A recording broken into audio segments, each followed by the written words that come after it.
Buen día, gracias por comunicarse. Gracias a ustedes. Bueno, entenderás que empiece por estas frases que has dejado en la semana.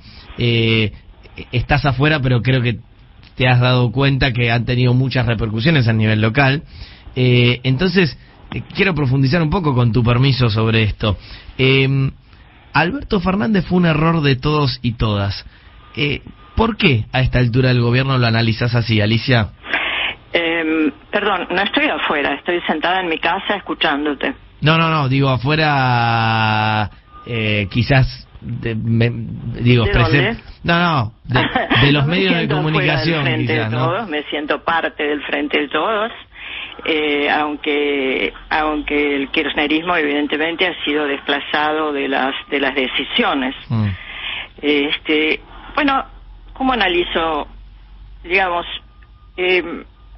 hay muchos intelectuales, entre comillas, que han trabajando para el gobierno durante los últimos 2 años han insistido que no se podía cambiar nada por la correlación de fuerzas. Yo creo que esto ha hecho mucho daño, porque la política es debate, ¿no? No puede, además, si estuviéramos pensando en la correlación de fuerzas negativas, en fin, no hubiéramos sacado a los ingleses en 1806, no hubiéramos atravesado la cordillera de los Andes y no hubiéramos rechazado el ALCA en la cumbre histórica de Mar del Plata. Es decir, lo que hay que hacer con la correlación de fuerzas es cambiarla, ¿no?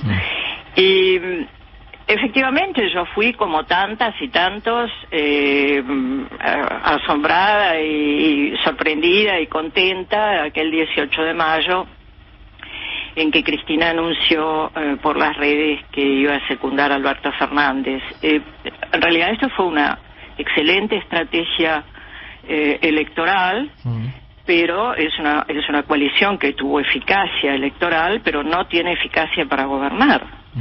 Entonces yo creo que, por eso digo que es un error de todas y todas creer que ese puede ser un método de selección. Nosotros tenemos que pensar y elegir ideas, no personas, ¿no? Y creo que para eso es imprescindible, sobre todo en el caso de una coalición o de una alianza, que sea programática. Es decir, ¿cuál era el programa que traía Alberto Fernández? Porque poco tiempo antes estaba diciendo que Cristina hacía peronismo patético, estaban las marchas de Nisman, había estado en desacuerdo con la suba de retenciones, era muy crítico del gobierno de Cristina. Y Massa, ni hablar, ¿no? Massa hacía discursos diciendo que iba expresamente, que iba a terminar con el kirchnerismo. Y a este paso creo que casi lo están logrando, ¿no? Por lo menos parece que lo intentaran, desalojar al kirchnerismo del gobierno. O sea, claramente Alberto Fernández no cogobierna con Cristina Fernández de Kirchner, sino con el Fondo Monetario Internacional. ¿Cómo podemos entender que no hayan discutido estas cosas tan básicas como sería el acuerdo con el fondo, ¿no? Que ha auspiciado Alberto Fernández y que ha votado en contra la vicepresidenta. Entonces, ¿Y debería cogobernar con Cristina? Digo, profundizando en esa idea. ¿Debería tener más vínculo fluido y consensuar algunas de sus políticas? No, algunas de sus políticas no, todas sus políticas, porque el kirchnerismo, o sea, como decíamos antes, no hubiera obtenido votos como presidente Alberto Fernández, como hubiera obtenido los votos que obtuvo como jefe de campaña de Massa o de Randazzo, hubiera obtenido el 8% de los votos. El 54% de los votos del Frente de Todos provino del kirchnerismo, y así fue la desilusión que se plasmó en las elecciones legislativas, durante, evidentemente, las cuales Alberto Fernández no aprendió nada, ¿no? Entonces, nosotros tenemos un ejemplo ahora, en un mundo en crisis. Nosotros, cuando digo un mundo en crisis, hablo de una crisis inédita, ¿no? Nunca hemos tenido una crisis como esta. Estamos viviendo en medio de una crisis sanitaria, de una tragedia medioambiental y al borde de una guerra nuclear.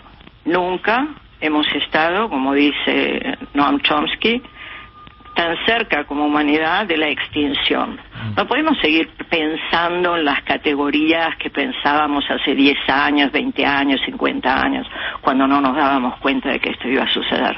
Tenemos que tomar en cuenta los nuevos datos de la política, ¿no? Los nuevos datos de la naturaleza, los nuevos datos que nos brindan estas crisis y ver cómo resolverlas, ¿no?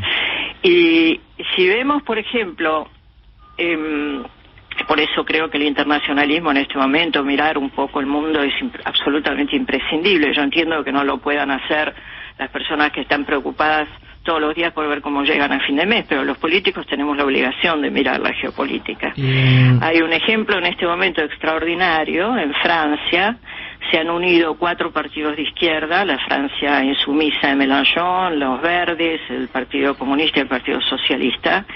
Pero ¿cómo han logrado una coalición que probablemente coloque a Mélenchon como primer ministro? Con un programa que tiene 8 capítulos, 650 medidas para un quinquenio. Eso es una coalición electoral, ¿no? Ahora, nosotros, ¿qué creímos aquel 18 de mayo, Nacho? Creímos que las políticas que habíamos acompañado del kirchnerismo estarían presentes en el gobierno. Las políticas económicas, las políticas sociales, y en mi caso estoy naturalmente muy atenta a la política de relaciones exteriores. Por ejemplo, la política de relaciones exteriores de los 2 gobiernos Kirchner fue ejemplar. Nosotros, después de 200 años que San Martín y Bolívar y Artigas, nuestros héroes independentistas, habían proclamado la unidad de América Latina, no lo habíamos logrado nunca, en 200 años, ¿no? Y luego, en esa extraordinaria conjunción de líderes de izquierda y progresistas, los 2 gobiernos Kirchner, Hugo Chávez, Fidel Castro, Correa, Lula, Mujica, Evo Morales, Rafael Correa, nos decidimos a retomar la idea de un bloque unido en el continente, que es el único modo de tener soberanía política e independencia económica y contribuir a construir un mundo multipolar, sin la hegemonía de Estados Unidos, sin ninguna hegemonía, un mundo multipolar de naciones iguales, soberanas, con personas iguales, todas y cada una con derecho a la felicidad. Por eso hoy no ves una cohesión interna, porque Alberto Fernández arregla con el Fondo Monetario Internacional, pero también parece querer acercarse a Cuba, Nicaragua y a Venezuela. No se entiende muy bien cuál es nuestra postura, ni siquiera a veces sobre la guerra en Ucrania. Por oleadas sí, por oleadas no. Porque es una política errática, es imposible de entender. Yo la sigo muy detenidamente. Bueno, por eso tempranamente renuncié a mi designación como embajadora ante la Federación Rusa. Era un gran honor que me confirieron a comienzos del 2020. Lo acepté, obtuve el placer de Rusia inmediatamente. Después postergué mi viaje por razones de pandemia, pero renuncié a la designación cuando Argentina votó junto al Reino Unido y junto a Estados Unidos contra Venezuela.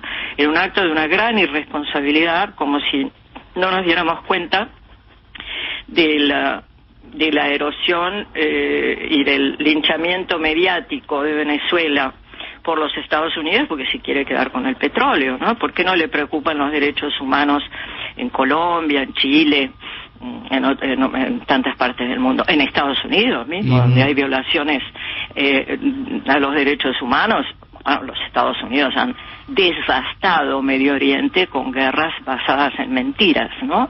Las mentiras de que había armas químicas en Irak, las mentiras de que Gaddafi iba a actuar contra su pueblo, etcétera. Todo eso justificaron invasiones que fueron sangrientas. Con esos violadores de derechos humanos y criminales de guerra, Argentina vota contra un país hermano que ha sido un aliado histórico, no solo durante los gobiernos Kirchner, en toda la historia.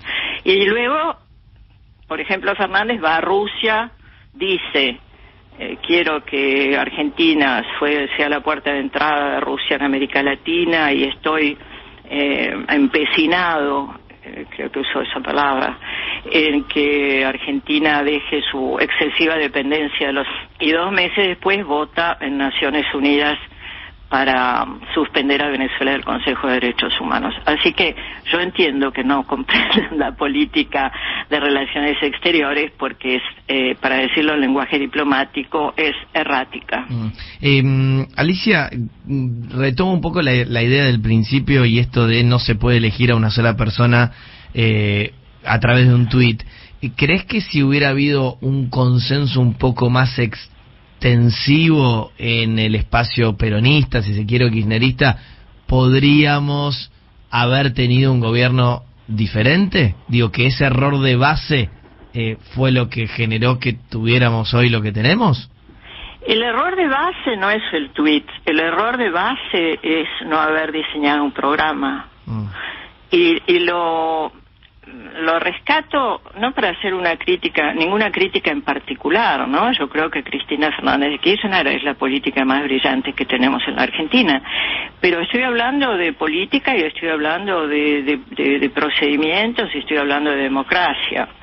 Esto nos tiene que dejar una lección, porque la mayoría de los votantes del Frente de Todos están decepcionados con el gobierno. Y eso no sería lo más grave. Tampoco las elecciones son lo más grave. Lo más grave es el 40% de pobres. Lo más grave es que se dé prioridad a un acuerdo tramposo con el Fondo Monetario Internacional y no se dé prioridad a que los argentinos y argentinas coman 3 veces por día. Eso es lo grave. Lo grave es el precio desatado de los alimentos. Cada día me pregunto cuántas personas dejarán de comer y dejarán de comer determinadas cosas, ¿no? El precio de los medicamentos, eso es lo grave, no ganar o perder elecciones. Lo grave es el deterioro de la calidad de vida de los argentinos y argentinas. Te escucho atentamente y decís la mayoría de los votantes del Frente de Todos están decepcionados con el gobierno. Pregunto también, ¿solo con Alberto o también con Cristina? Y déjame unos segundos que te explico a dónde voy. Pareciera haber un operativo de Cristina desmarcándose de Alberto. Para mí, yo soy de los que piensa de que una persona así no se puede desmarcar, porque fue un invento de ella misma. Bueno, yo no voy a opinar por la mayoría del Frente de Todos. Yo puedo opinar de que la mayoría del Frente de Todos está desilusionada, particularmente con Alberto Fernández. Es decir, nadie creía que Alberto Fernández fuera un líder revolucionario, pero él quería o hablaba mucho de Néstor Kirchner. Parecía que se quería asimilar a Néstor Kirchner, ¿no? Néstor Kirchner se desentendió del Fondo Monetario Internacional, rechazó el ALCA. Alberto Fernández tiene una política de sujeción a las políticas de Estados Unidos. Nosotros desde Soberanos somos la primer fuerza política dentro del Frente de Todos que salió muy fuertemente a objetar el acuerdo con el fondo, porque como dice Amado Boudou, no es un acuerdo, es un contrato de adhesión. No hubo reducción del monto, no hubo quita de tasas, no hubo quita de los intereses usurarios. Y nosotros en Soberanos tenemos un método, una metodología que todo lo que criticamos proponemos una alternativa. Insisto solo con esto, ¿Cristina puede escindirse de la gestión actual de Alberto Fernández siendo la que tiene los votos y la que lo eligió? Eso tiene que preguntárselo a Cristina, yo no puedo responder por terceros. Yo creo que Alberto Fernández tiene un error de concepción desde el comienzo, no ha entendido la naturaleza de una coalición política, la naturaleza, o sea, ¿cómo puede ser, pensemos, cómo puede ser que el programa del Fondo Monetario que va a regir la vida de los argentinos, y el ajuste por otro lado, durante décadas no haya sido consensuado entre el presidente y la vicepresidenta de dos fuerzas políticas diferentes? Es inaudito, ¿no? Además, la inflación tiene que ver con el programa del fondo. No puede haber aumento de salarios, va a haber aumento de tarifas. lo cual va a impactar sobre todo a las familias, las empresas, los comercios, van a subir todos los bienes y eso vuelve sobre la familia. La política de devaluación del Fondo Monetario Internacional, que pide que el dólar siga la inflación, por lo tanto el dólar sube, todo se dolariza menos los salarios y las jubilaciones. El Fondo Monetario Internacional impone altas tasas de interés, pensando que va a secar la plaza y con eso va a evitar que la gente vaya al dólar. Es al contrario, los que tienen dinero cobrarán, como vienen haciendo desde la época de Macri, altas tasas de interés, lo transforman en dólares y lo fugan. Y luego tampoco hay ningún control de precios. El gobierno no hace nada para desacoplar los precios del mercado interno con los precios de las exportaciones. Entonces estamos pagando el pan y la carne a precios de exportación. Y además el gobierno no solo es duda, tiene esa duda permanente, Alberto Fernández desde el principio, desde Vicentín, hace y deshace, va y vuelve, sino que además el gobierno nos miente. Y esto es muy incómodo para quienes hemos votado al Frente de Todos, ¿no? Cuando decía que el acuerdo con el fondo no iba a traer ajuste, cuando es obvio que iba a traer un ajuste tremendo. Cuando dice que no puede aplicar retenciones porque el Congreso no lo votaría, es falso también, porque las retenciones son derechos aduaneros aplicables al comercio exterior en el marco de lo dispuesto por el Código Aduanero, está entre las atribuciones del Poder Ejecutivo. Entonces, nosotros estamos en un momento muy difícil, creo que muy difícil, ¿no?